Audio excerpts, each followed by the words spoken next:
Bonsoir, merci beaucoup d'être présent et présente pour cette avant-dernière rencontre du Quai Branly pour ce cycle que le musée consacre depuis maintenant le mois d'octobre, je crois, aux forêts, aux forêts anciennes pour le cycle dont s'occupe Xavier Mauduit, mon collègue du cours de l'histoire à France Culture, et les enjeux contemporains autour du climat en ce qui me concerne. Je présente l'émission Culture Monde sur France Culture, mais je suis là en qualité de présidente de l'association Landes Porteuses. Bref, ceci étant dit, nous consacrons la rencontre de ce soir à la question de la justice climatique que les États du Pacifique notamment contribuent à activer. On va raconter une histoire que nos deux invités connaissent bien, l'histoire de 27 jeunes étudiants du Vanuatu dans le Pacifique qui un jour décident qu'ils ne peuvent plus rester inactifs et qui vont mettre en commun leurs compétences, notamment en matière de droit, pour monter un dossier et aller porter ce qu'ils considèrent comme la question la plus importante et la plus grave au monde, la question du climat, devant la plus haute cour de justice au monde, qui est la Cour internationale de justice qui dépend de l'Assemblée générale de l'ONU. C'est une histoire qu'on va raconter, même si on connaît l'issue, puisque la Cour a rendu son avis cet été, en disant que oui, les États qui violent leurs obligations climatiques commettent un acte illicite. Qu'est-ce qu'on en fait de cette décision-là, qui n'est par ailleurs pas contraignante, qui est consultative, sachant que plein d'autres requérants aujourd'hui, un peu partout dans le monde, mènent des actions en justice sur le climat devant différentes cours, devant différents tribunaux, en espérant qu'à force, eh bien, ça va vraiment réussir à faire bouger les lignes. Nous en parlons avec nos deux invités que je vous présente tout de suite. Bonsoir Samira Ben Ali. Bonsoir. Alors, je vous présente comme juriste en droit international et droit de l'environnement, et vous êtes militante du climat pour l'ONG World Youth for Climate Justice. Est-ce que j'ai dit une bêtise? Je vous ai vu lever la main? Non. D'accord. C'est exactement ça. J'ai cru. World Youth for Climate Justice, il se trouve que vous étiez, alors vous connaissez bien ces jeunes du Vanuatu, et que vous avez assisté à plusieurs audiences devant la Cour internationale de justice quand elles ont eu lieu en décembre. Ça a duré 11 jours, décembre 2023. Nous sommes également avec Vaïtea Baïlif. Bonsoir. Bonsoir. Et merci également d'être avec nous. Vous êtes juriste en droit international des droits humains, ce qui est différent du droit de l'environnement. Vous avez travaillé à la délégation polynésienne de l'Assemblée nationale. Même si vous n'y êtes plus, c'est important de dire que vous étiez à ce moment-là, quand le Vanuatu a porté son dossier, vous étiez à la délégation, auprès d'une députée polynésienne française, à l'Assemblée nationale française. Et donc, vous avez aussi suivi ça pour la Polynésie, qui s'est également engagée aux côtés des États insulaires du Pacifique. Peut-être que je peux aussi préciser que vous êtes pour votre part originaire de Mayotte. Donc, la France d'outre-mer, vous la connaissez bien. Et c'est aussi un enjeu, bien sûr, pour la France d'outre-mer. Donc, vous aurez l'occasion d'en parler. Alors, Samira Ben Ali, vous pouvez nous parler de ces 27 étudiants du Vanuatu. Déjà, qui sont-ils? Qu'est-ce qui fait qu'un jour, ils se sont dit on ne peut plus laisser passer? Est-ce qu'on peut imaginer ce qu'était leur journée quand, par exemple, le matin, en allant à la fac, qu'est-ce qu'ils voyaient dans le paysage autour d'eux qui, tous les jours, leur montre que le Vanuatu est en danger comme d'autres États insulaires? Oui. Je pense que je peux essayer d'abord de mettre en contexte ce que c'est que de vivre dans certaines de ces îles du Pacifique, qui généralement en fait sont des îles qui sont pas très hautes. Je prends l'exemple d'un des États qui s'appelle le Tuvalu, qui est un État qui fait moins de 3 mètres de hauteur, du coup qui est vraiment plat, qui est au bord de mer, et pour qui chaque en fait montée en d'eau de centimètres, en fait ça se voit, ça se ressent. Et donc pour ces jeunes-là, le quotidien, c'est de voir que tous les ans, ils doivent essayer de mettre en place des barrières pour empêcher la montée des eaux qui est en fait progressivement visible d'année en année. C'est aussi devoir voir un océan qui s'acidifie. Et notamment, il y a pas mal de ces îles-là qui sont entourées, on va dire, de barrières de corail, un peu comme de là où je viens, à Mayotte. Et en fait, ces barrières de corail-là, elles regorgent de vie. Ce sont des écosystèmes qui représentent, je crois, à peu près 2% de la surface des océans, mais qui regorgent 25% en fait, de la vie des océans. Et donc, il y a pas mal de ce qu'on va appeler de la pêche locale, en fait, qui dépend de ces écosystèmes. Or, avec le réchauffement climatique, on voit en fait une acidification qui conduit en fait à une mort, en fait, tout simplement de ces écosystèmes. Outre ces faits-là, on voit aussi pas mal d'événements climatiques extrêmes, comme par exemple des cyclones qui, d'année en année, dépendant en fait de la puissance du cyclone, qui détruisent en fait ces îles. Et donc c'est en fait toujours un processus de reconstruction constante de son habitat et un endettement au final aussi pour pouvoir reconstruire, alors qu'au final ils n'ont pas causé en fait à l'échelle de la production des émissions de gaz à effet de serre, ils n'ont pas causé le changement qui a en cours. Et donc ce sont effet après effet sans forcément...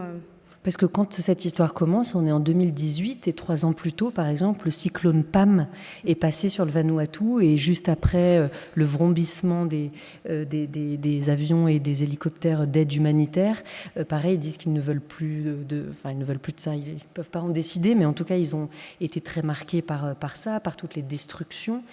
Certains d'entre eux ont des parents pêcheurs qui n'ont plus rien dans leur filet, notamment le thon a quasiment disparu.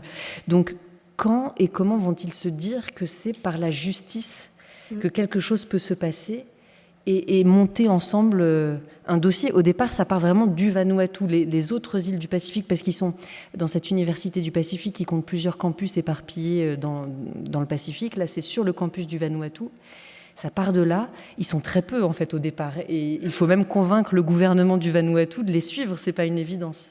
Oui, exactement. En fait, ce sont du coup 27 élèves qui se sont réunis et ont décidé de créer une organisation en mars 2019 qui s'appelle Pacific Island Students Fighting Climate Change, les étudiants du Pacifique qui se battent contre le changement climatique, et qui, de là, en fait, ils ont eu cette idée, non seulement parce qu'il y a déjà une initiative qui avait été faite par l'État du Palau en 2011 et qui n'avait pas abouti, qui était similaire, et ils se sont dit en fait là nous on essaie de suivre un maximum tout ce qui va être les processus des COP climatiques, il y a très peu d'avancées et pour nous c'est vraiment un enjeu de survie. Et donc en 2019 ils font cette organisation là et en fait ils vont tout simplement demander un rendez-vous avec le ministère de l'environnement et du coup à cette époque là c'est toujours le même ministre qui c'est Ranganvanu. Et du coup, cette personne-là va juste en fait les accueillir, les écouter. Et après, à la fin de leur conversation, elle va leur dire tout simplement c'est parti, on est partant. Et l'État du Vanuatu ne voulait pas y aller seul pour mener ce combat d'avancer la justice climatique à la Cour internationale de justice. Il voulait le faire de façon alliée aux États du Pacifique. Et donc, ils ont ce qu'on appelle le Forum des îles du Pacifique. Et ce forum-là, ils ont décidé de se réunir en août 2019 pour discuter de ces enjeux. Le forum a notifié l'intérêt pour cet enjeu, en particulier en août 2019. Et après là, de petit à petit, les choses se sont accélérées, mais ça a pris une dimension plus globale avec la création de notre organisation, la World Youth for Climate Justice, du coup la jeunesse mondiale pour la justice climatique, où là on a aussi essayé d'investir tous nos États pour ce combat-là. Le Forum des îles du Pacifique, qui comprend d'ailleurs la Polynésie française, elle en fait partie de ce forum-là. Vaïtea Baïlif, pourquoi à ce moment-là, pourquoi que ce soit d'abord ces étudiants du Vanuatu, le gouvernement du Vanuatu, puis ce Forum des îles du Pacifique se disent là c'est le moment, il faut qu'on y aille? Je dirais que si on compare l'initiative qui a eu lieu en 2011, lancée par Palau et les îles Marshall, et celle de 2019, c'est qu'il y a eu entre-temps une prise de conscience vraiment importante de la population, des initiatives politiques, de nombreuses COP qui ont eu lieu, l'accord de Paris de 2015, et tous ces événements ont encore augmenté la prise de conscience de la population. Il y a eu également le coup de com' du Premier ministre des Tuvalu, que vous avez peut-être déjà vu en ligne, qui a fait son discours, son communiqué de presse pour la COP23 de Glasgow, les pieds dans l'eau, pour montrer justement qu'il y avait la montée des eaux sur son territoire. Et donc tout ça a été vraiment un contexte plus favorable pour la victoire de cette initiative. En plus, elle était lancée par des jeunes. Il est vrai qu'au niveau juridique, on voit aussi de plus en plus de procédures qui sont lancées par des personnes âgées ou des jeunes, en tout cas des personnes vulnérables, que ce soit maintenant devant la CEDH ou alors au niveau international. Et maintenant, c'est de plus en plus accepté par les tribunaux internationaux. La question de la représentation est importante dans le paysage des procès climatiques. En Suisse, par exemple, les femmes qui ont porté devant la justice le dossier de leur État, la Suisse, donc qui ne respectait pas les engagements climatiques, elles se nomment elles-mêmes les Suissesses âgées. Ce sont des dames qui s'identifient comme des vieilles dames particulièrement vulnérables au changement climatique parce que quand il fait très chaud, elles se sentent très mal. On en parlera, il y a comme ça plein d'initiatives juridiques en cours. Peut-être comme vous parlez des Tuvalu et de ce chef d'État qui a fait son discours les pieds dans l'eau, il est important peut-être de raconter ce qui se passe aussi au Tuvalu. Il y a des accords qui sont signés pour montrer cette prise de conscience dans les États du Pacifique, y compris à l'échelle des États. Le Tuvalu a signé un accord avec l'Australie pour envoyer vers l'Australie des personnes considérées comme des migrants climatiques. Est-ce que vous pouvez nous en parler ? Oui, donc ça c'était un peu plus tard, c'était en novembre 2023, mais l'Union Falepili a été signée entre l'Australie et les Tuvalu. C'est vraiment un texte vraiment pionnier en matière de réfugiés climatiques. C'est le premier texte international qui parle de cette problématique-là. Et donc qui permet l'envoi de réfugiés climatiques des Tuvalu en Australie, pour qu'ils soient acceptés en Australie, en échange de quelque chose, bien sûr. Et ce quelque chose, c'est une renonciation à la souveraineté, en fait, en termes de sécurité et de défense des Tuvalu, qui vont devoir demander l'autorisation à l'Australie pour tout accord signé avec un autre État dans ces matières-là. Donc, en fait, c'est un accord, certes, pionnier, mais en même temps, il peut être critiqué sur certains points, notamment le fait que la population des Tuvalu n'a pas été consultée avant qu'il soit adopté. Il est limité, puisque dès la première année, il y a eu 3000 demandes, et en fait, les demandes sont limitées à 280 visas par an, donc c'est assez limité, c'est payant, il faut payer 25 $ australiens pour s'inscrire sur la plateforme, et puis il y a cette renonciation à la souveraineté, puisque l'Australie voulait en fait contrer la puissance de la Chine, qui commence à vouloir prendre plein de territoires dans le Pacifique. Oui, l'Australie est intéressée pour avoir une sorte de pied dans les Tuvalu, à Tuvalu pour asseoir sa souveraineté à elle.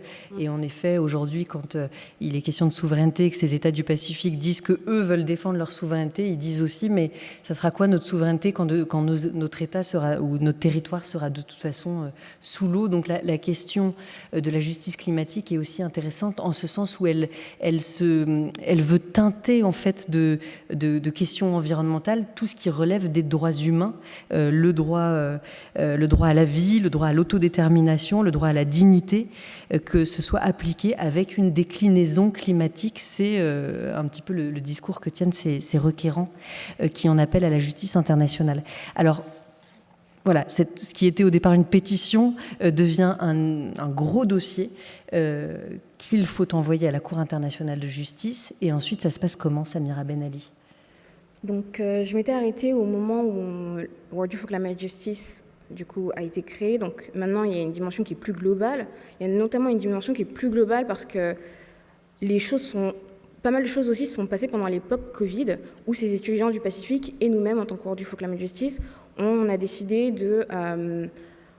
en fait qu'on ne pouvait pas non plus faire ça tout seul. Si on voulait vraiment avoir une force de frappe et essayer de pousser les États à faire en sorte de me faire monter cette pétition, cette résolution pour cet avis consultatif à cette cour-là en particulier, c'est un processus qui est assez long et compliqué. Il nous fallait en fait du soutien d'autres membres de la société civile.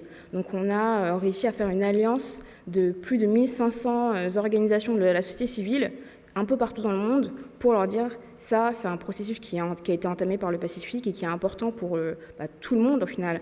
Parce que si jamais il y a ce processus-là qui a lieu, en fait, ça pourra en fait nous donner une confirmation de nos droits et des obligations des États envers nous. Et pour vous expliquer le processus, pourquoi est-ce qu'il était long et compliqué, qu'on avait vraiment besoin de soutien partout dans le monde, c'est que on doit, pour aller à cette cour-là, c'est assez compliqué, on ne peut pas le faire en tant que citoyen, mais il faut que les États décident de faire voter une résolution à l'Assemblée générale de l'ONU qui demande à la Cour de bien vouloir faire cette pétition. Et il y a un vote qui doit avoir lieu, tous les États qui font partie de l'Assemblée générale de l'ONU doivent voter oui ou non.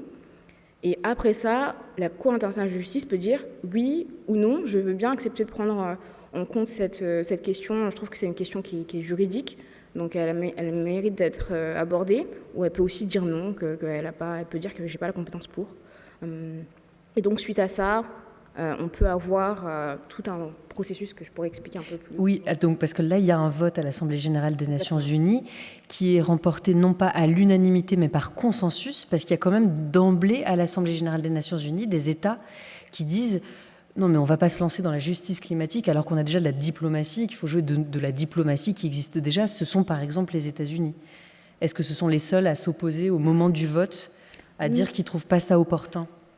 Les États-Unis, ils ont été parmi les plus vocaux, mais il y a aussi énormément d'États qui pensent exactement la même chose. Enfin, il y a des États pétroliers qui sont des acteurs qu'on voit agir de la même façon aussi lors des négociations climatiques, que ce soit les États pétroliers, que ce soit l'Arabie Saoudite, que ce soit le Venezuela, qui sont des acteurs au final qui ont de quoi gagner à ce que les choses restent pareilles et à garder le statu quo. Du coup, au final, ça a été adopté par consensus, ce qui était mieux que ce qu'on pensait. On pensait qu'on allait avoir moins d'États qui allaient voter pour, mais au final, ça s'est bien passé. En fait, je pense qu'il y a une pression vraiment du Sud global qui a été tellement forte qu'ils ne pouvaient pas non plus vraiment aller en l'encontre de cette volonté des peuples d'avoir un avis consultatif qui porterait sur la justice climatique. Donc non seulement l'Assemblée générale de l'ONU vote pour porter ce dossier devant la Cour internationale de justice, ce dossier c'est un peu flou, ce sont deux questions précises qui sont posées aux juges. Quels sont les devoirs climatiques des États et quelles sont les conséquences juridiques pour ceux qui, par leurs actes et omissions, ont causé des dommages significatifs à l'environnement. Ce sont les deux questions qui sont posées aux juges. Les audiences commencent en décembre 2013 et Samira Ben Ali, vous êtes là le premier jour, l'ouverture des audiences. Est-ce que c'est un événement ou c'est un non-événement ? Oui. Avant ça, si je peux juste faire une précision, il y avait des audiences, mais aussi une phase écrite. Où en fait, on a dû encourager les États pour qu'ils puissent accéder aux audiences. Il fallait aussi qu'ils aient fait toute une phase écrite. Donc c'était répondre aux questions, mais de façon écrite, et donc bien prendre son temps pour formuler. Et après ça, ces écrits ont été soumis aux commentaires de tous les États qui ont pu faire des soumissions. Et à la fin, un certain nombre d'États ont pu se rendre du coup en fait à La Haye en décembre dernier pour pouvoir répondre encore à ces questions-là, mais dans un format plus court de 30 minutes. Et c'était sur 2 semaines, du coup du 2 décembre au 13 décembre. Donc il y a un an. Oui. Oui. Non, je vous en prie.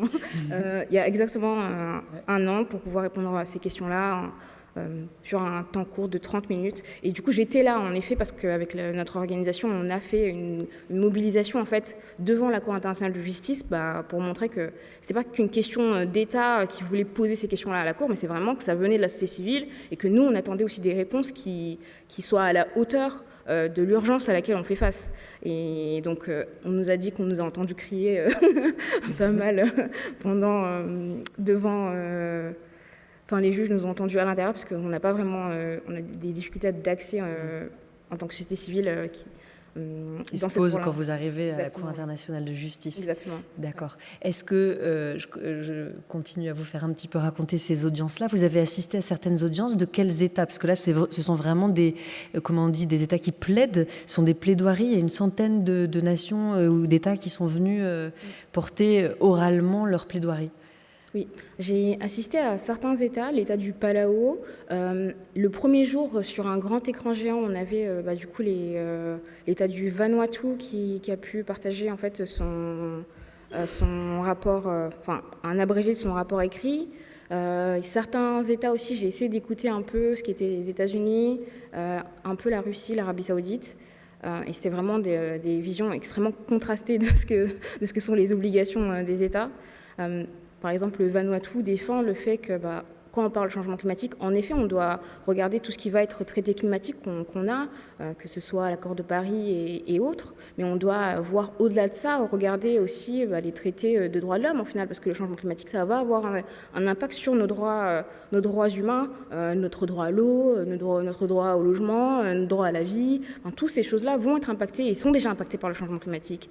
Il y a aussi, ils ont aussi dit pas mal de choses sur le fait que même si il y a une disparition, disons, de leurs États ou du périmètre de leurs États vis-à-vis de la montée des eaux, mais qui sont toujours souverains, ils seront toujours souverains de ces territoires-là, malgré cet fait, parce que le changement climatique a fait que le changement climatique n'est pas quelque chose qu'ils ont causé, et du coup, ils se doivent en fait de pouvoir continuer à être souverains de leur territoire, malgré les conséquences qu'il peut y avoir.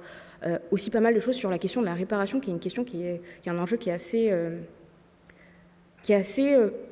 redouté, ou en tout cas mis de côté par certains États qui sont pollueurs, notamment parce qu'ils ne veulent pas entendre le fait que on doit quelque chose à la communauté internationale quand on cause un dommage illicite qui est lié au changement climatique. Donc énormément de choses, et de l'autre côté, tout le contraire. Donc les plus virulents, Royaume-Uni, Allemagne, Union européenne, le gouvernement saoudien aussi, la Chine, toujours avec ce discours de dire il existe déjà des choses, l'accord de Paris est là pour, même si on sait que dans le cadre de l'accord de Paris, chaque État est libre d'apporter sa propre contribution, enfin définit les contours de sa contribution. Donc ce qui est un petit peu de mauvaise foi, en tout cas c'est ce que leur ont rétorqué tous ceux qui s'opposaient à cet argument-là. Alors maintenant, la décision va être à Baïlif, c'était donc en juillet. D'abord, comment les juges de la Cour internationale de justice rendent leurs décisions? À quoi leur servent les longs mois de réflexion avant la décision? Est-ce qu'ils doivent relire le droit international à l'aune du changement climatique? Qu'est-ce que c'est leur méthode, on le sait? Déjà, je voulais dire que, bien sûr, la période la plus télévisée, c'était les audiences, mais au niveau juridique, c'était pas la période la plus longue et la plus importante. Moi, quand j'ai travaillé sur cette audience-là et tout ce qui s'est passé avant, en termes de quantité de travail, de toutes les délégations, etc., c'était la phase écrite, et elle a été historique à de nombreux plans. Donc déjà, l'adoption de la résolution des Nations Unies, c'était historique, que ce soit par consensus pour une question à la CIJ, c'est la première fois que c'est arrivé.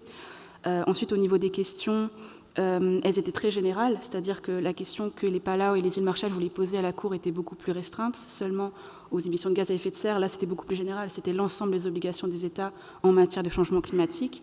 Elles étaient également intéressantes puisqu'elles mentionnaient les obligations des États envers d'autres États, mais aussi envers les générations présentes et futures.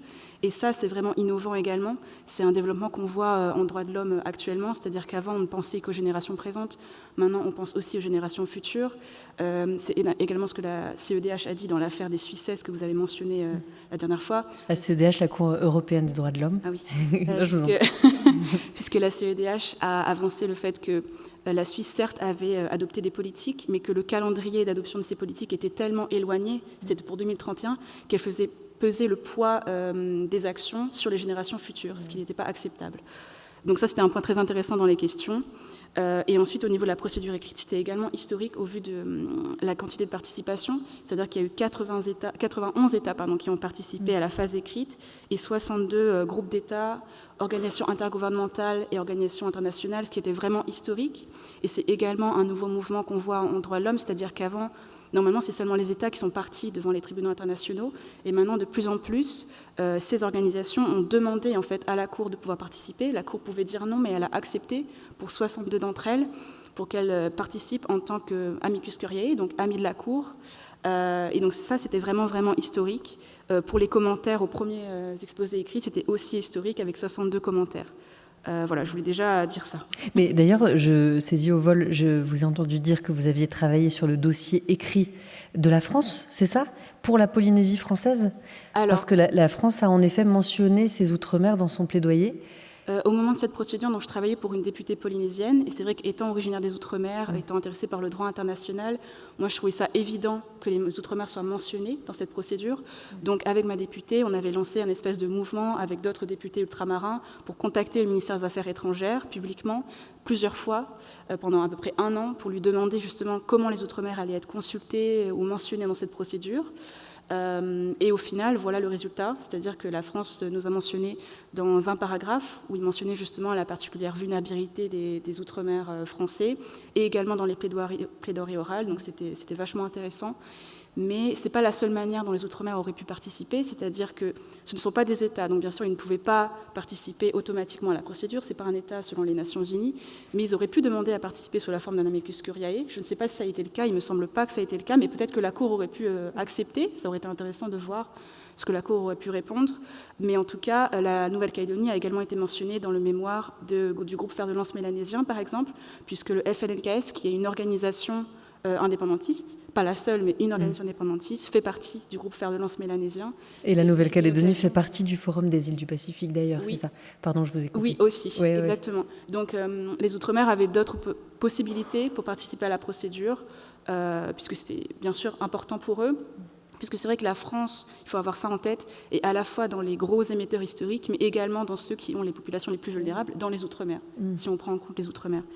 Donc, voilà pourquoi cette procédure est historique au niveau de la procédure écrite. Oui. Ouais.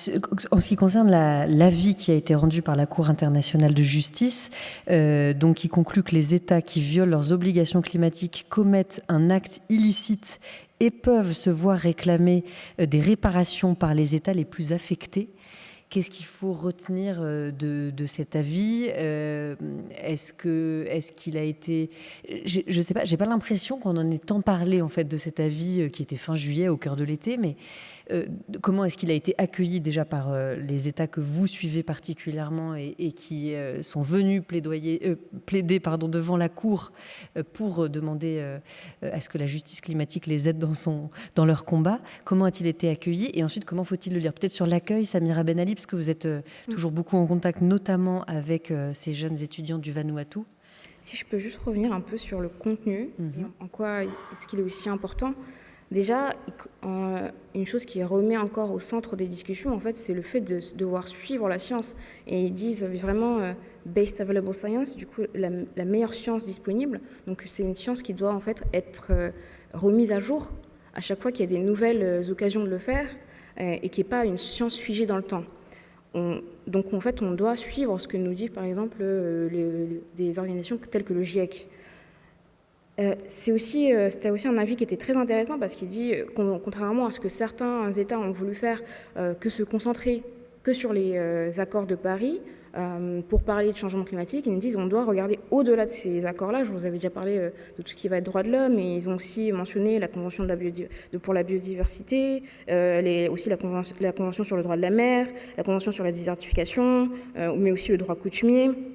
Et donc, en fait, il y a vraiment énormément de pans de droit international qui sont affectés par les notions de changement climatique et du coup qui doivent être réinterprétés à la lumière de ces évolutions en fait de notre société. Il y a aussi énormément de choses qui ont pu être dites sur les obligations des États. Les États sont obligés au final d'atténuer les effets du changement climatique. Ils ont fait une remention du fait qu'on doit être à 1,5 degré par rapport à l'époque pré-industrielle, que c'est ça l'objectif sur lequel on doit se focaliser, et c'est un objectif qui de plus en plus nous échappe en fait, parce qu'on n'agit pas assez rapidement. On doit faire en sorte de pouvoir s'adapter, et du coup s'adapter pour nous dans la réalité en France, c'est aussi de pouvoir investir vers les plus vulnérables, que ce soit les Outre-mer, pour faire en sorte que des situations comme ce qu'il y a eu l'année dernière avec Chido ne se reproduisent pas et qu'on puisse faire face à des conséquences pareilles des effets du changement climatique, et aussi des obligations de coopération. C'est-à-dire qu'on a aussi des obligations envers d'autres États de collaborer, que ce soit pour des transferts de technologies, que ce soit pour faire en sorte de construire les capacités de tous à pouvoir répondre à l'urgence climatique. Il y a aussi tout un pan qui a été dit sur les questions de réparation et notamment des obligations. Si jamais il y a un fait illicite qui a été reconnu, ça voudrait aussi dire de devoir peut-être compenser les États vulnérables, les populations vulnérables qui ont été affectées, avoir des mesures de compensation, de satisfaction, etc. Donc c'est vraiment un avis qui a été beaucoup plus ambitieux que ce qu'on pensait nous-mêmes en tant que personnes qui travaillons sur ça, parce que cette cour-là, d'ailleurs, elle est réputée pour être une cour qui est extrêmement assez conservatrice. Exactement, ouais, qui n'aime pas trop toucher à ces questions-là en profondeur, alors que là, elle a vraiment pris le problème avec ses deux bras, elle est partie jusqu'au bout du sujet. Oui, juste peut-être un tout petit mot sur le fait que les juges de la Cour internationale de justice sont considérés comme assez conservateurs. On dit qu'ils auraient peut-être été influencés, mais ça, peut-être qu'on en parlera après, par le tribunal du droit de la mer, qui est à Hambourg, je crois, enfin, qui est en Allemagne, dont les juges sont jugés sont considérés comme plus progressistes, et qui venaient, quelques mois plus tôt, de rendre une décision intéressante en la matière. Donc c'est comme si un peu les juges des différents tribunaux se passaient le mot et s'influençaient les uns les autres. Donc c'est intéressant de voir que quand ça bouge au niveau de la justice climatique quelque part, ça peut faire bouger ailleurs. Vaïté Abaïli, vous, avec votre prisme de droit international des droits humains, qu'est-ce qui vous a intéressé dans la vie de la Cour internationale de justice? Du coup, Samira a pu parler déjà de beaucoup d'éléments, mais c'est vrai qu'il est aussi important de mentionner que la Cour a précisé que les États avaient une obligation également envers les activités des acteurs privés, c'est-à-dire qu'elle est à la fois responsable pour ses actions, quand elle émet des gaz à effet de serre, également lorsqu'elle fait des omissions, c'est-à-dire lorsqu'elle n'adopte pas des politiques climatiques assez efficaces, ou que les politiques climatiques ne sont pas effectives sur le terrain, mais également si elle accorde des permis d'exploration ou d'exploitation à des entreprises qui vont ensuite polluer, ou si elle octroie des subventions qui vont ensuite aller vers les énergies fossiles. Ça, c'est toujours la Cour internationale de justice qui est d'accord. Donc c'est un très long avis, en fait. C'est 140 pages. 140. OK. Donc oui, il y avait énormément de choses. J'avais 3 pages de choses. Oui, vous les connaissez par cœur. Oui, et c'est vrai qu'il y avait une question qui a été abordée longuement dans l'avis, c'était également le statut du droit à un environnement sain. Donc avant cette campagne-ci, il y avait eu également une grosse campagne des ONG et de la doctrine juridique pour reconnaître le droit à un environnement sain en droit international, qui a été reconnu par les Nations Unies en 2022. Le droit à un environnement sain, oui, d'accord. Et donc là, la Cour en a reparlé, et en fait, selon l'un des juges, la Cour n'a pas encore été assez claire, elle n'a pas encore déterminé s'il avait un statut de droit coutumier, s'il était donc contraignant ou non, mais en tout cas, la Cour, ce qu'elle a dit, ce qui est sûr, c'est que si on n'a pas un droit à un environnement sain, si on ne protège pas le système climatique, ça peut affecter tous les autres droits humains. L'effectivité de tous les autres droits humains. Donc ça, c'était vachement intéressant pour les juristes en droit humain. Après, il y avait également une partie sur justement l'avenir des États après submersion, donc les États du Pacifique qui peuvent disparaître du fait de la montée des eaux. Donc ça, ce qui est important d'avoir en tête, c'est que normalement, les critères pour être reconnu comme État en droit international, c'est avoir un territoire, avoir une population permanente, avoir un gouvernement et avoir des relations avec les autres États. Or, on voit qu'avec les États du Pacifique, si tout le monde est un réfugié climatique, si le territoire disparaît sous les eaux, en fait, est-ce qu'on peut toujours considérer cet État comme un État? Donc cette question, elle est déjà traitée depuis une dizaine d'années par la Commission du droit international. La réponse n'est pas encore claire sur le sujet.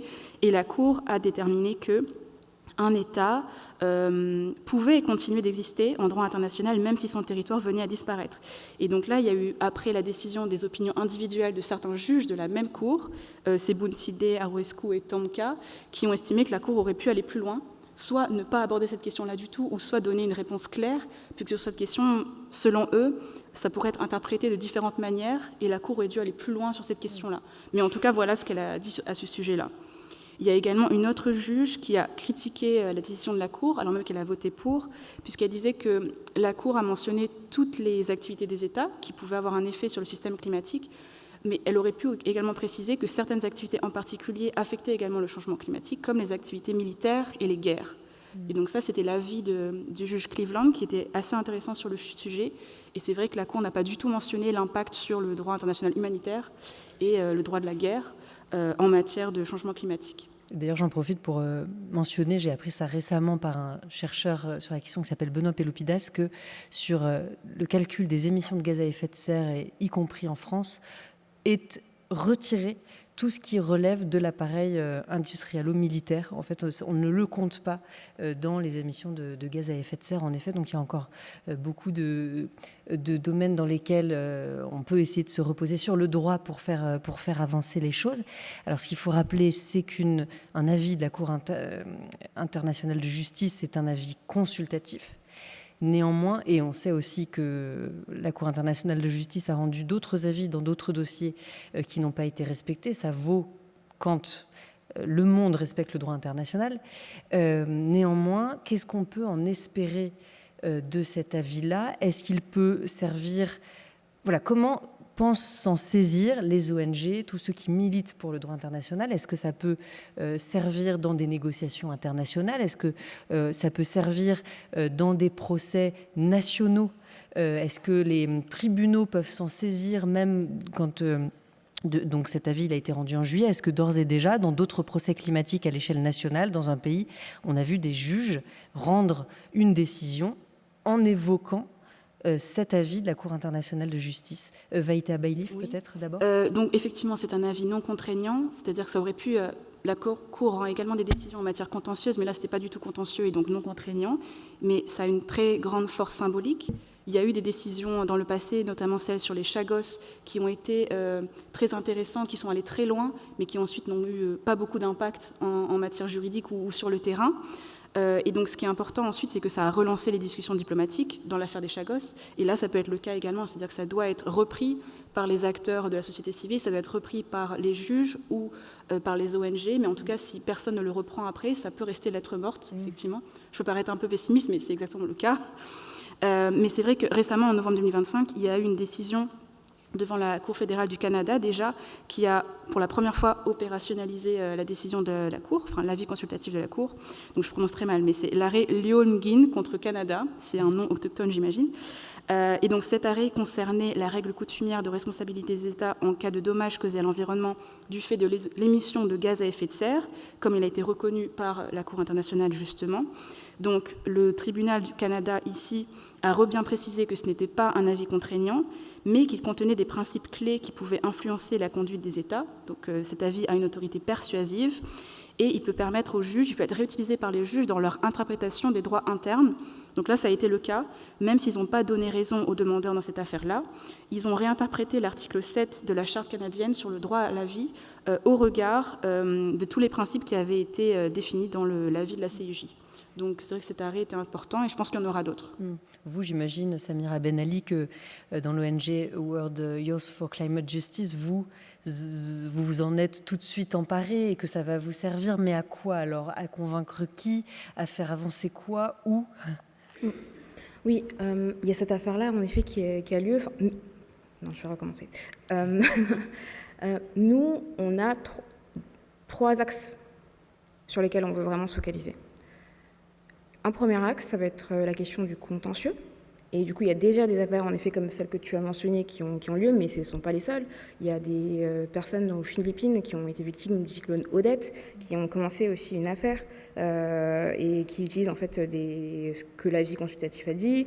Il y a une décision, je crois, de la Cour fédérale du Brésil qui a aussi été rendue, du coup, là, récemment, qui mentionne aussi cet avis-là. Il y a une affaire qui a lieu en ce moment en Corée du Sud, de la jeunesse de la Corée du Sud contre l'État sud-coréen, qui mentionne aussi cet avis. Et ça, c'est vraiment pour les quelques-uns que j'ai pu un peu voir rapidement, mais il y a d'autres affaires aussi qui commencent vraiment à faire en sorte de mentionner cet avis-là. Du coup, cette première axe contentieux, il va être utilisé de façon qui est assez innée, parce qu'il y a tellement de choses qui ont été dites sur les obligations des États, sur ce que les États nous doivent en tant que citoyens, que ça ne peut qu'aller de l'avant de ce côté-là. Il y a un axe aussi qui va être l'axe des négociations et l'axe du multilatéralisme. Et là, nous, ce qui a été notre première phase de compréhension de cet avis-là dans le monde réel, en quelque sorte, c'était d'essayer de voir comment est-ce que les États interagissaient avec cette décision à la COP 30 qui a eu lieu du coup à Belém au Brésil.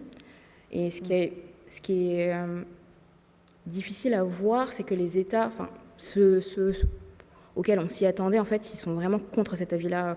Il y a pas mal d'États qui sont encore des États pollueurs, en fait, qui ne voulaient pas voir même une mention de l'avis consultatif dans aucun des textes de négociation de la COP, qui savent en fait que le droit international, maintenant qu'il a été défini, peut avoir des conséquences sur eux, et qui ont une virulence extrême contre cet avis-là. Surtout les pays producteurs de pétrole, ou ça va un peu au-delà? C'est les pays producteurs de pétrole.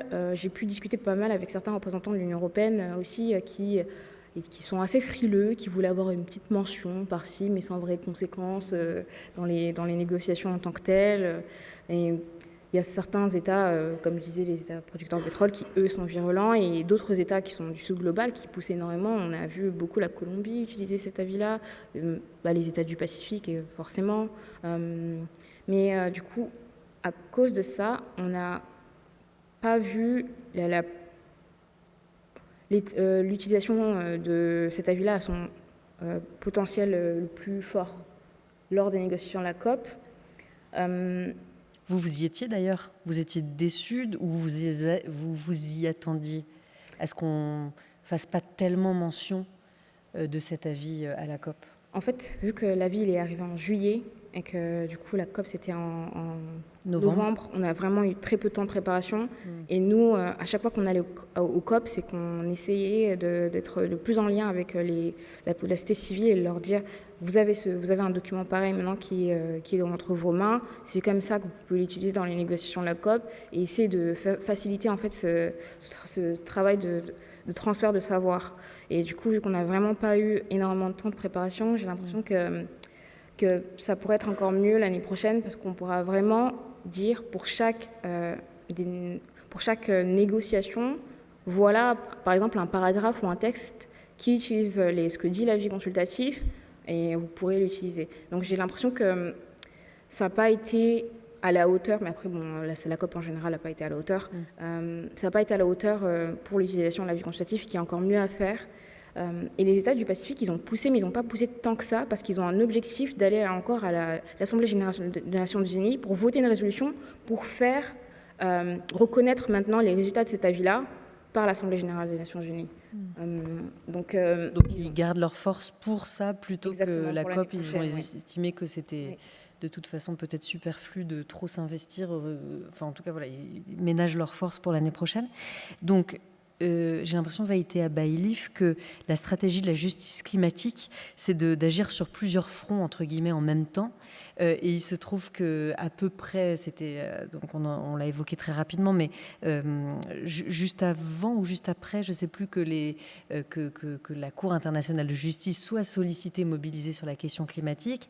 Un avis consultatif avait déjà été sollicité auprès du Tribunal international du droit de la mer, un peu plus tard auprès du Tribunal interaméricain des droits de l'homme, et aujourd'hui, c'est vraiment très récent, devant la Cour africaine des droits de l'homme.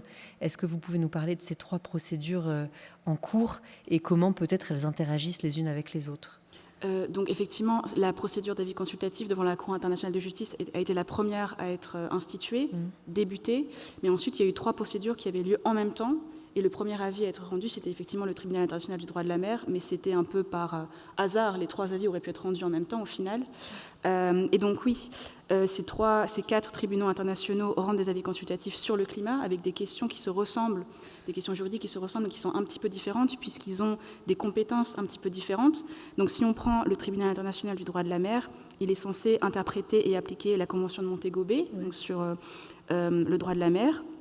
La demande d'avis a été formulée devant ce tribunal par la Commission des petits États insulaires et l'une des réponses juridiques aux questions posées a été que les émissions humaines de gaz à effet de serre dans l'atmosphère constituaient une pollution de l'environnement marin comme définie par cette Convention de Montego Bay. Donc en fait, si on prend un petit peu les conclusions de ces différents tribunaux, elles ne se contredisent pas, mais en fait, elles prennent des champs juridiques qui sont un peu différents.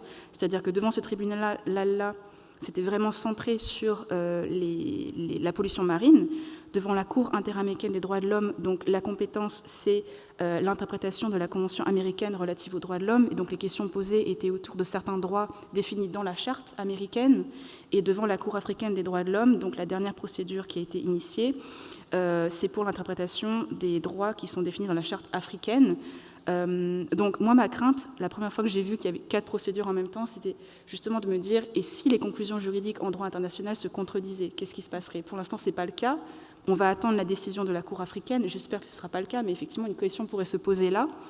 Je voulais juste préciser, donc, devant la Cour africaine, au niveau des questions, c'est là où il y a eu le plus de questions posées. Je crois qu'il y en avait plus de 10. Mais par qui, pardon? Qui est-ce qui saisit la Cour? Non, je vous en prie. Ce sont des organisations de la société civile, plutôt? C'est ça? Ou ce sont aussi des États? Des États. Donc, devant le Tribunal international du droit de la mer, c'était la Commission des petits États insulaires sur le changement climatique, donc on va dire des États également du Pacifique. Devant la Cour interaméricaine, c'était le Chili et la Colombie. Donc, alors, je ne sais pas exactement pourquoi le Chili et la Colombie, mais peut-être parce que la Colombie porte maintenant les contentieux climatiques, comme Samira en a parlé tout à l'heure. Oui, elle en a fait même presque un argument politique. Enfin, Gustavo Petro, qui est à sa tête aujourd'hui, se porte en héros AUT de la cause. Ah oui, c'est possible. Oui. Mais devant la Cour pour de bonnes raisons. Donc, c'était l'Union panafricaine des avocats, en collaboration avec des organisations africaines de la société civile comme African Climate Platform, Environmental Lawyers Collective for Africa et Natural Justice and Resilience. Donc c'était des ONG, enfin de la société civile et en même temps des États. Donc les deux questions moi, que j'avais pointées dans l'avis demandé à la Cour africaine, que je trouvais vachement intéressantes, c'était les questions justement qui se distinguaient des questions qui avaient été posées devant les autres tribunaux. Il y a notamment une question sur les responsabilités spécifiques des États africains face aux violations commises par des tiers, donc notamment des multinationales étrangères. Donc ça, je trouve ça vachement intéressant d'attendre l'avis sur cette question-là. Et également les obligations des États africains par rapport aux émetteurs traditionnels, qui étaient des gros émetteurs historiques. Donc c'est-à-dire l'obligation des États africains de se faire les défenseurs de la justice climatique, de demander des financements climatiques lorsqu'ils ont droit à ces financements, de rechercher des indemnisations pour les pertes et dommages en matière de pollution, et la promotion d'un partage équitable des charges, puisqu'il y a un principe en droit international, c'est-à-dire que les États, même s'ils ont tous à peu près contribué au changement climatique, il y a une responsabilité commune mais différenciée, c'est-à-dire qu'il y a des gros États émetteurs historiques qui ont une responsabilité accrue par rapport aux autres. Donc au niveau de l'avis africain, c'est aussi celui que j'attends le plus par rapport à ça, c'est que le continent africain est un peu spécifique sur d'autres points, notamment au vu du positionnement des populations vulnérables, des femmes, des enfants, mais aussi et surtout des peuples autochtones, puisque la Cour internationale de justice a pu mentionner très rapidement les peuples autochtones et les populations vulnérables, mais sans donner beaucoup de détails.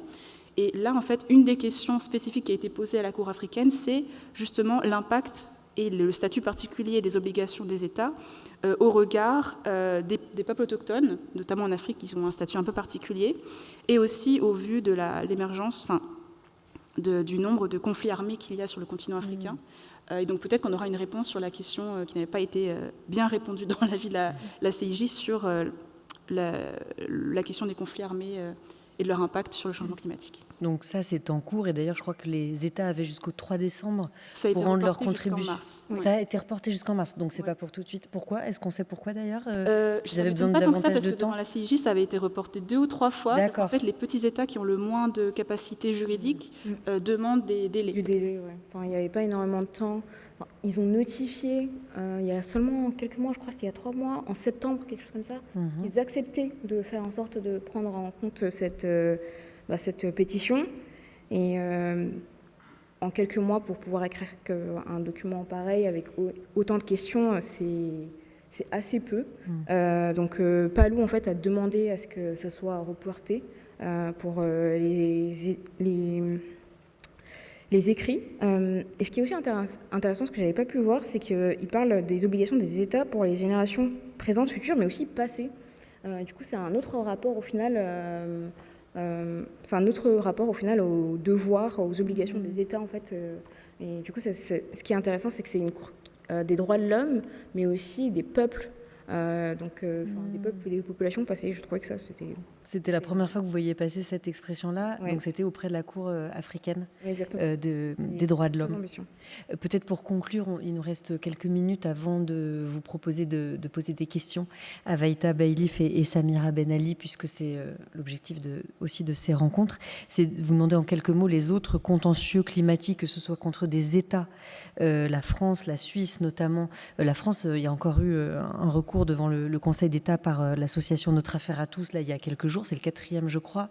La Suisse, vous nous en avez parlé tout à l'heure, les affaires sont en cours. La Cour européenne des droits de l'homme a demandé à la Suisse, en effet, de respecter ses obligations, ce qui n'a pas empêché, quand le tribunal... Une cour d'appel aux Pays-Bas a condamné Shell, un tribunal aux Pays-Bas avait condamné Shell à suivre un objectif de réduction de ses émissions de CO2 de 45%, je crois, d'ici 2030. C'est pas une condamnation, c'était une incitation et les condamnations portaient sur autre chose. Mais la cour d'appel a annulé cette condamnation alors qu'elle citait elle-même cette décision de la Cour européenne des droits de l'homme. Bref, tout ça pour dire que, encore une fois, les tribunaux se nourrissent les uns les autres de ce qui a été requis, tout ce que les justices partout dans le monde ont décidé en matière de justice climatique, et il n'empêche que pour l'instant il ne se passe rien. Vaïtea Baïlif, donc quel espoir est-ce qu'on porte aujourd'hui sur cette justice climatique? Il y a des choses qui bougent, on l'entend, vous l'avez bien expliqué et raconté toutes les deux, mais voilà, comment ça se rencontre et comment ça crée vraiment quelque chose? Alors c'est vrai que je vais juste citer le chiffre qui est avancé par le Sabin Center for Climate Change Law de l'Université de Columbia, qui avance qu'aujourd'hui il y a plus de 1500 affaires climatiques dans le monde qui ont eu lieu. Donc on voit vraiment effectivement qu'il y a une croissance, un développement exponentiel du nombre de contentieux climatiques depuis l'accord de Paris et depuis les années 2000. Mais effectivement, sur le terrain, ça n'arrive pas forcément à des résultats très rapidement, et les entreprises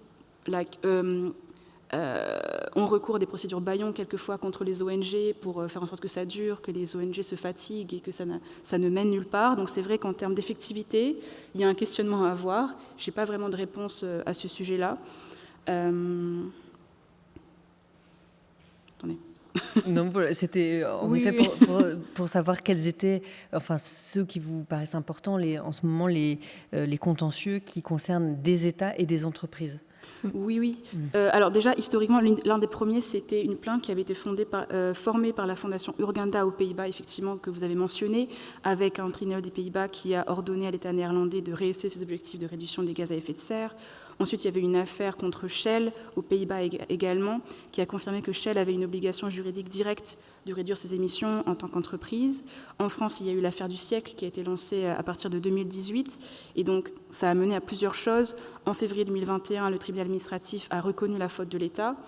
En octobre 2021, le tribunal a ordonné au Premier ministre français de prendre toutes les mesures utiles pour réparer le préjudice. Ensuite, il ne s'est plus rien passé. Et en juin 2023, plusieurs ONG ont refait un recours en justice pour demander une astreinte financière de l'État français pour manquement à ses objectifs. Mais ils ont été déboutés par le tribunal administratif de Paris, qui a reconnu que l'État avait, conformément à l'injonction, adopté et mis en œuvre des mesures. Donc, peut-être qu'elles n'étaient pas suffisantes, mais selon le tribunal, elles l'avaient été. Et donc, le recours est encore pendant devant la Cour administrative d'appel. Il y a également un recours en cours contre BNP Paribas qui a été lancé en 2021 sur la loi de 2007, la loi française sur le devoir de vigilance, qui est pionnière sur le sujet, qui a ensuite été lancée au niveau européen, mais pareil, qui se fait un peu détruire actuellement devant le Parlement européen. Donc à voir également ce qui va en advenir.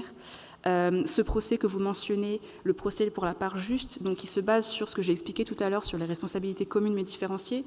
Donc il dit que même si l'État français adopte des politiques climatiques, il faut qu'elles soient à la hauteur de ses contributions historiques à modification du système climatique.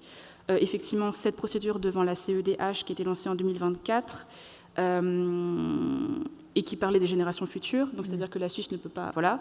Et enfin, Greenpeace Nordique contre Norvège.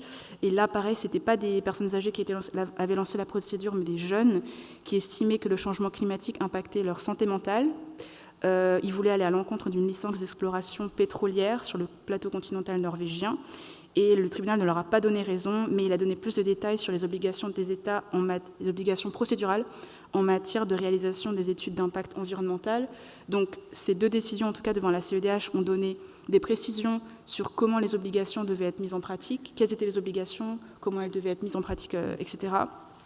Même si le tribunal ne donne pas forcément raison aux plaignants, ce qui peut être une petite crainte pour les juristes. J'ai parlé très récemment d'ailleurs à un juriste d'une ONG qui me disait « je ne vais pas lancer une procédure parce que je ne sais pas quelle sera la décision du juge, mais en fait, moi, je n'irai pas jusque-là. C'est-à-dire que je ne veux pas décourager, je ne veux pas l'autocensure des ONG, même si certains tribunaux ne vont pas dans le sens des requérants. Je voudrais quand même que ce contentieux continue et c'est en en faisant de plus en plus, en se basant sur les procédures précédentes, qu'on peut arriver à quelque chose. » Samira Ben Ali, on a commencé au Vanuatu, on peut terminer au Vanuatu. Vous avez des nouvelles de ces jeunes? Ils continuent la lutte ou ils transmettent maintenant qu'ils ont beaucoup et bien travaillé?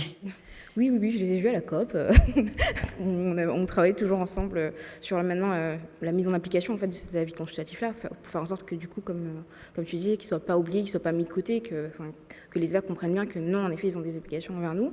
Et eux, ils ont reçu un prix Nobel alternatif récemment pour justement l'affaire qui a été menée. Et dans l'idée, c'est toujours de devoir continuer à travailler autour de cette affaire-là pour faire en sorte qu'elle soit prise en compte. Et peut-être un mot de conclusion par rapport à ce que disait Vaïtea Bailiff sur les autres dossiers en cours. Vous, à World Youth for Climate Justice, comment vous les suivez? Comment vous vous portez peut-être parfois partie civile? Quel est votre rôle en tant qu'ONG? Nous, on a participé en fait aux autres procédures aussi. On a fait un amicus curiae pour la procédure qui a eu lieu à la Cour interaméricaine des droits de l'homme. Là, pour celle qui aura lieu à la Cour africaine, on fait aussi un autre amicus. On a fait une demande pour un amicus curiae. On attend la réponse. Pardon, j'ai pas entendu le mot juridique. Je le connais pas. Peut-être que vous le connaissez tous, sauf moi, mais le amicus curiae. Et oui, qu'est-ce que ça veut dire déjà?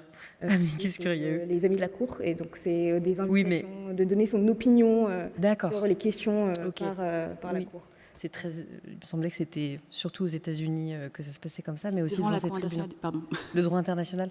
Devant la Cour internationale de justice, par exemple, il y a un article 66 du statut de la Cour qui dit que des personnes qui ne sont pas des États, enfin des organisations, peuvent participer si elles ont des éléments susceptibles d'aider la Cour à répondre aux questions posées. D'accord. Donc vous vous placez oui, du coup, comme ça dans ces... On pense avoir une certaine expérience parce qu'on a travaillé sur cet avis consultatif-là à la Cour internationale de justice pendant très longtemps et qu'on a pu participer à d'autres procédures. Donc nous, on continue toujours dans cette voie-là et faire en sorte que ça soit en effet toujours pris en compte avec les étudiants du Pacifique, Pacific Island Student Fighting Climate Change, pour les années à venir jusqu'à qu'on ait la justice climatique. Merci beaucoup. Merci pour toutes ces analyses et informations et surtout ce témoignage que vous avez, puisque vous avez toutes les deux vraiment participer à ce qui s'est passé il y a 2-3 ans, vous auprès des étudiants du Vanuatu et vous auprès des élus du Pacifique, de la Polynésie française. Merci, et le moment est venu pour vous de poser des questions si vous en avez, d'apporter des témoignages ou des remarques. C'est ce moment d'échange auquel on tient dans les dialogues du Quai Branly. Donc, est-ce que certains ou certaines d'entre vous ont des questions? Alors, je suis désolée parce que je ne vous vois absolument pas. Oui, il y a une main qui se lève là-bas. Bonsoir.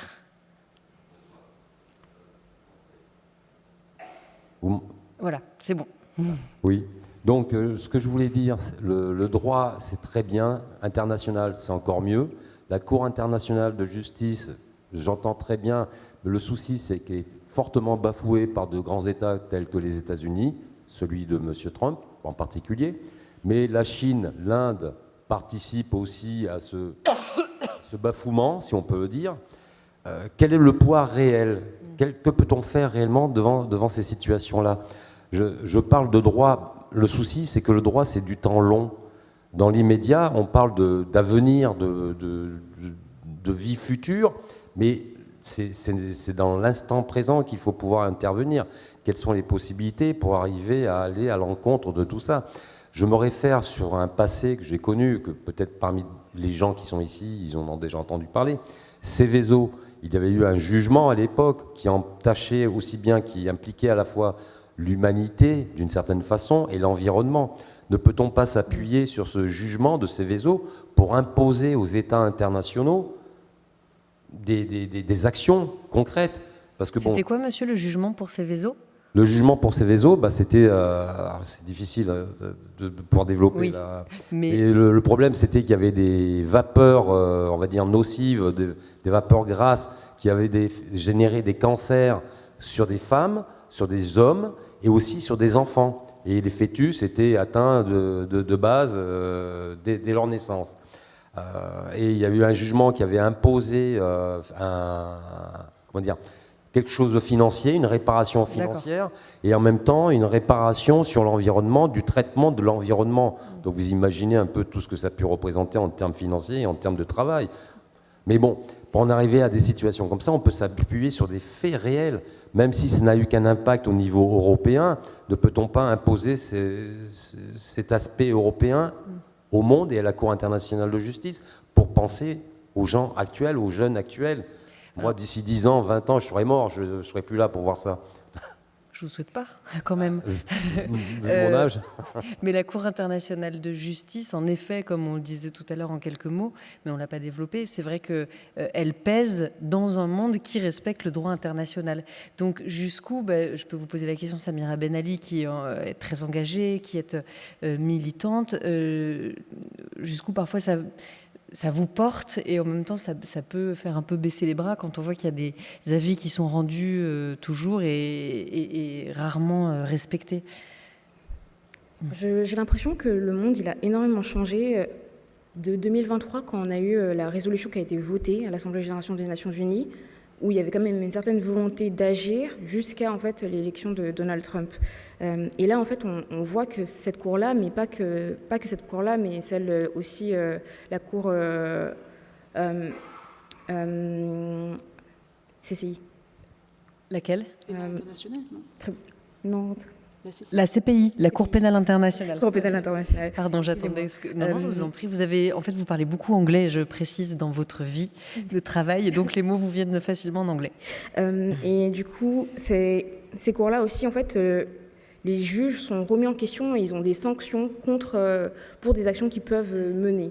Et donc, en fait, on voit que les États-Unis en particulier font vraiment en sorte de bafouer le droit international et de bafouer les procédures qui essaient d'être ambitieuses. Je peux aussi prendre un exemple, en fait, lors des négociations qu'il y a eu récemment à l'Organisation maritime mondiale, où il devait y avoir une décision qui devait être prise sur les questions de changement climatique vis-à-vis de la navigation.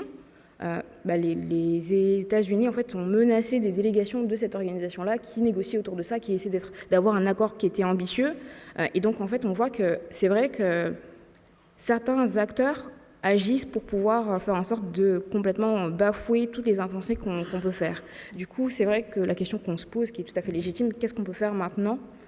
Il y a certains États qui commencent à vraiment essayer de sortir en fait, du système, pas sortir du système des Nations Unies, mais qui essaient de faire des choses de leur côté. Là, l'un des résultats de la COP, qui n'est pas un résultat de la COP, mais certains États, à la fin des négociations de la COP, ont décidé de faire une première conférence sur la sortie des énergies fossiles. Et je crois que c'était 88 États qui voulaient faire cette conférence-là et qui ont décidé de faire en sorte de mettre en place un tableau de ce que ça pourrait représenter de sortir des énergies fossiles concrètement. Et donc, c'est essayer d'encourager les États qui font des initiatives comme celle-ci, qui pourra peut-être essayer d'influencer les autres. Et quand nous, on voit, quand nous, on est dans l'Union européenne aussi, ce que je pense qui serait important, c'est aussi de sanctionner ou du moins d'essayer de limiter les interactions avec les États qui ne vont pas dans notre sens au niveau de notre ambition climatique à nous, et de prendre des décisions fermes, que ce soit vis-à-vis des États-Unis ou d'autres acteurs. Merci, monsieur. Il y a d'autres questions, d'autres mains qui se lèvent, monsieur, et madame ensuite, qui est un petit peu derrière. Merci beaucoup. Merci pour ces... Bonsoir. Merci, bonsoir. Merci pour ces explications très intéressantes. J'ai bien compris que cet avis était non contraignant, mais symbolique, mais très symbolique. Et j'aurais voulu savoir si vous considérez qu'il y a un avant et un après avec cette décision remarquée. Merci. Vaïté Baïlif, oui, pardon. Je dirais oui, puisque cet avis a été tellement historique sur de nombreux points et allait tellement loin, même juridiquement, que, en tout cas, vous disiez qu'on n'en parlait pas beaucoup, que vous n'avez pas vu beaucoup de choses dans les médias après la publication de l'avis consultatif, mais en tout cas, au niveau de la doctrine juridique, nous, on en voyait partout et jusqu'à maintenant, on en voit. Donc, ça a vraiment lancé un mouvement et oui, il y a un avant et un après. Ça ne veut pas dire que ça va être appliqué dès maintenant en un claquement de doigts, mais en droit, en tout cas, oui. Je dirais, au vu de la force symbolique de la Cour internationale de justice par rapport à d'autres tribunaux. Ça fait quand même plaisir parfois d'entendre des bonnes nouvelles et une forme d'enthousiasme. Donc prenons ce qu'il y a à apprendre. Je ne sais pas si vous êtes d'accord. Bonsoir madame. Bonsoir. Merci beaucoup. C'était très intéressant de vous entendre. J'ai une question concernant cet arrêté, ou plutôt en lien avec cet arrêté. Donc vous expliquez qu'il n'y avait pas vraiment de détails sur cet arrêté concernant notamment le fait que les émissions à effet de serre en lien avec les activités militaires, de défense, n'étaient pas inclus, et qu'en France notamment, et c'était très intéressant de l'entendre en tout cas pour moi, qu'en France, les données publiées par l'État français n'incluent pas ce qui est du ressort de la défense et des activités militaires. Je me demande si c'est uniquement parce que ce n'est pas inclus par l'État français ou parce que les données ne sont pas accessibles. Si les données sont accessibles, qu'est-ce qu'il est possible de faire et est-ce qu'il y a des actions par les ONG ou par la société civile qui peuvent être mises en place pour en termes juridiques contre l'État français. Et la deuxième question qui est en lien avec ça, c'est est-ce que c'est uniquement en France ou est-ce que c'est également en Europe et peut-être ailleurs que les activités militaires et de défense ne sont pas incluses dans les données relatives aux émissions à effet de serre? Alors, je ne sais pas si vous avez une réponse, parce que c'est vrai que tout à l'heure, je citais le chercheur Benoît Pelopidas en quelques mots. C'est un chercheur du CERI à Sciences Po, le Centre d'études et de recherche internationales, et qui travaille vraiment sur la question militaire et en particulier sur les armes nucléaires. Et il était, il y a 2 semaines, à Nantes pour un festival qui s'appelle Les Mondiales, où il a dit ça avec des données très précises. Je pense que lui, il pourra vraiment vous répondre. Benoît Pelopidas, la chaire s'appelle Nuclear Knowledges, donc connaissance nucléaire.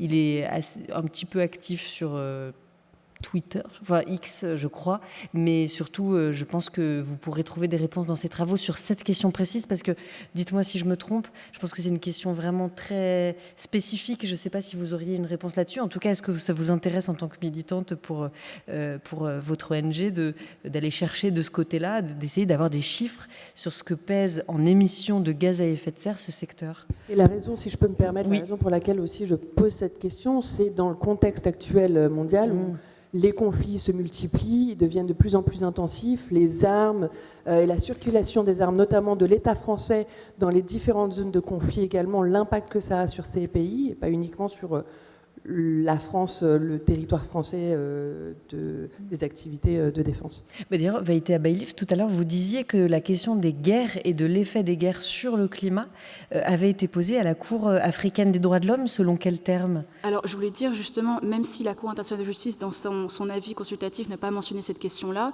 il a été mentionné par une juge dans son opinion individuelle, donc une ONG pourrait très bien reprendre cet avis-là. Il n'a pas la même force, le même poids que la décision en elle-même, que l'avis en elle-même, mais il a quand même un poids.